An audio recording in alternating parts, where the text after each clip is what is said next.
Hey guys, it's Carly Smith, the Fairy Gutmother. Today I am making one of my favorite bone broth recipes, and that is my beef and sweet potato bone broth.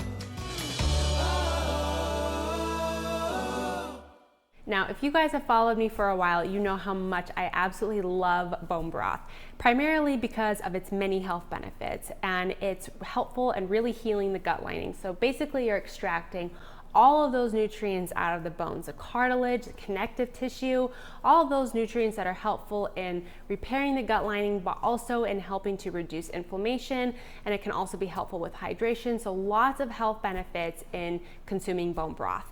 But before we get started, I want to talk to you about the different kinds of bones that you can choose when making your broth. So it can be a little bit complicated and a little overwhelming when trying to understand which bones to choose from, because different kinds of bones are going to yield a little bit of a different quality of broth. So I'm going to talk about that today. So right here I have a bunch of different kinds of bones from US Wellness Meats. So the first thing is you want to make sure that you're sourcing really good quality bones. So these are all from grass-fed animals, no hormones or antibiotics, really clean meats.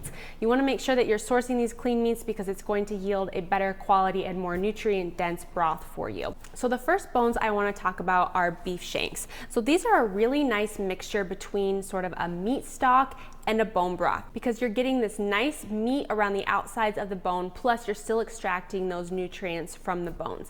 These are going to yield a little bit more of a palatable broth. It's not necessarily as robust as a knuckle or a marrow bone, which I'll talk about here in a second. So beef shanks are a great option for a nice neutral beef bone broth. Also, oxtail is another really great option. So oxtail is, again, just sort of like beef shanks. It has that nice meat around the outside of the bone, kind of neutralizing the flavor of the broth a little bit, so you can certainly use those. But switching gears here and talking about your knuckle bones and your marrow bones. So these are going to yield the most gelatinous of the broths because they are sort of that connective tissue. So when you are using a knuckle and a marrow bone, this might only be the only bone you use, because as you can see, this is a really giant bone and it's going to yield a really big, thick, gelatinous broth. So I would recommend, if you're going to source one of these bones, that this might be the only one. If you're going to do marrow bones, maybe you mix in one marrow bone and then a couple of the oxtail or maybe a beef shank. That way you can get a little bit more of gelatinous broth and then get some of that meat flavor in it to kind of neutralize the flavor a little bit. And also make sure that when you are using really big cuts of meat or bones like this knuckle bone, that you can generally get about a couple yields of broth out of that. And what I mean by that is you can cook your broth for about 24 hours, strain it, use that broth, and then refill it with water and cook it again for another 24 hours. Sometimes I like to combine those two broths, and that just really helps to, again, neutralize a little bit of the flavor, so you're not getting a really robust broth to start with. The last thing I want to mention that you can use in a broth are chicken feet. Now, chicken feet add a lot of that connective tissue, the cartilage, the collagen, all of those things that are really going to help make the broth a little bit more gelatinous. So sometimes I'll add 1 or 2 chicken feet to maybe a chicken broth if I'm using a chicken carcass, or maybe to another beef bone broth that's using a little bit more meat, again, to kind of add a little bit more of that gelatinous gut healing nutrients to it. So now we're going to go ahead and assemble the broth. So I'm going to use some of these beef shanks for this particular broth, and then you're going to add that to your pot. I'm going to add in a couple of the oxtail bones as well. And so once you've picked the bones for your pot, you'll want to fill it with about enough water so it's about 1 to 2 inches from the top of the pot.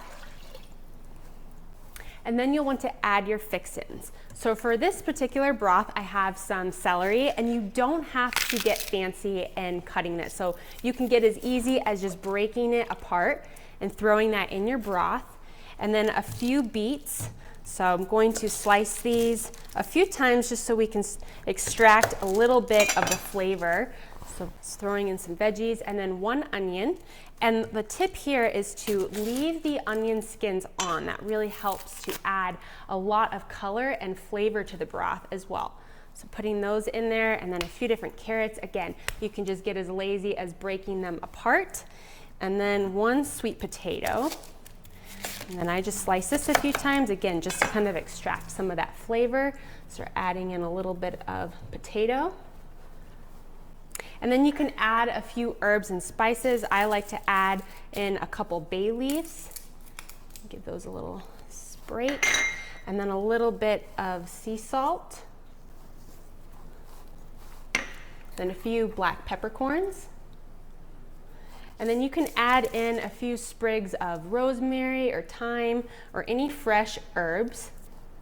So I'm just gonna go ahead and bring this to a boil and then reduce it to a simmer for about 24 hours. You can also make this in a slow cooker as well or an instant pot.